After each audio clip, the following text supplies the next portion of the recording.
According to the manifestation philosophy of Florence Scovel Shinn, poverty is not merely an economic condition but a state of consciousness, and the shocking truth about why poor people stay poor lies not in external circumstances but in deeply rooted inner patterns that silently govern outcomes, and these patterns are so normalized in society that almost nobody dares to question them openly. The first harsh truth is that poverty persists because of unconscious agreement with lack, as Florence taught that man gets what he expects, not what he wants, and most people who struggle financially carry an invisible agreement with limitation, formed through childhood conditioning, repeated failures, social narratives, religious misinterpretations, and generational beliefs that glorify struggle. So even when opportunities appear, the subconscious mind rejects abundance because it feels unfamiliar or unsafe,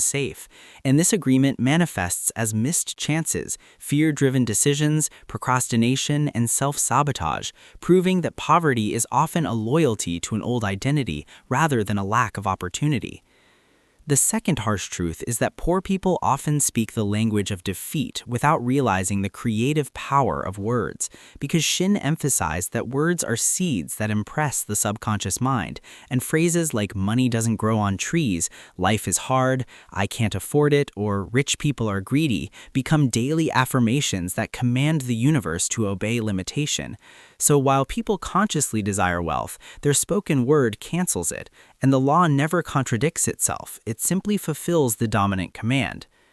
The third harsh truth is emotional addiction to struggle, as strange as it sounds, because many people subconsciously derive identity, sympathy, moral superiority, or spiritual validation from hardship, believing that suffering makes them noble or chosen, and Florence warned that martyrdom blocks prosperity, because divine supply flows through joy, faith, and expectancy, not through guilt and self-denial. Yet society rewards struggle stories more than success stories, reinforcing the belief that ease is suspicious and abundance must be paid for with pain.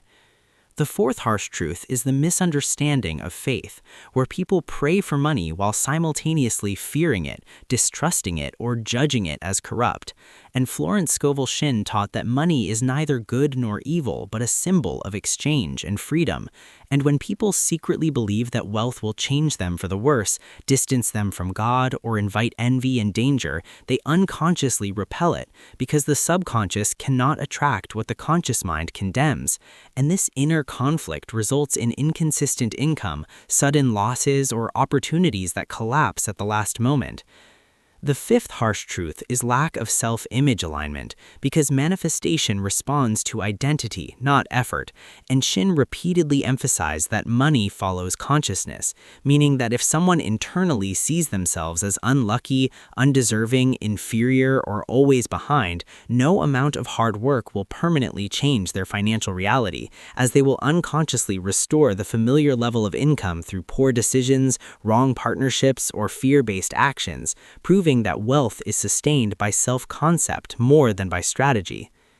The sixth harsh truth nobody talks about is resistance to divine order and intuition, because Florence taught that there is a perfect plan for every individual, a path of least resistance where supply flows naturally. Yet many people stay poor because they ignore inner guidance due to fear, social pressure, or obsession with security, choosing jobs, businesses, or lifestyles that contradict their true calling. And when one moves against divine design, effort increases while results decrease, creating burnout, frustration, and chronic lack, which people mistakenly blame on fate or society rather than misalignment.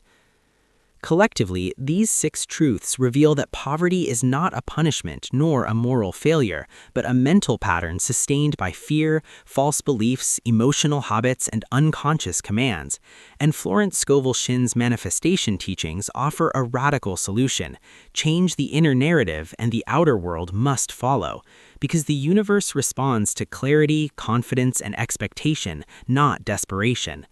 When a person withdraws agreement from lack, disciplines their speech, releases emotional attachment to struggle, purifies their beliefs about money, upgrades their self-image, and follows intuitive guidance with faith, they step out of the cycle of poverty regardless of background or education. And this is why some people rise from nothing while others remain stuck despite effort, because manifestation is not about trying harder, but about thinking, feeling, and speaking in alignment with divine abundance. And until society accepts this uncomfortable truth, poverty will continue to be treated as an external problem, while its real roots remain hidden in the unseen realm of consciousness.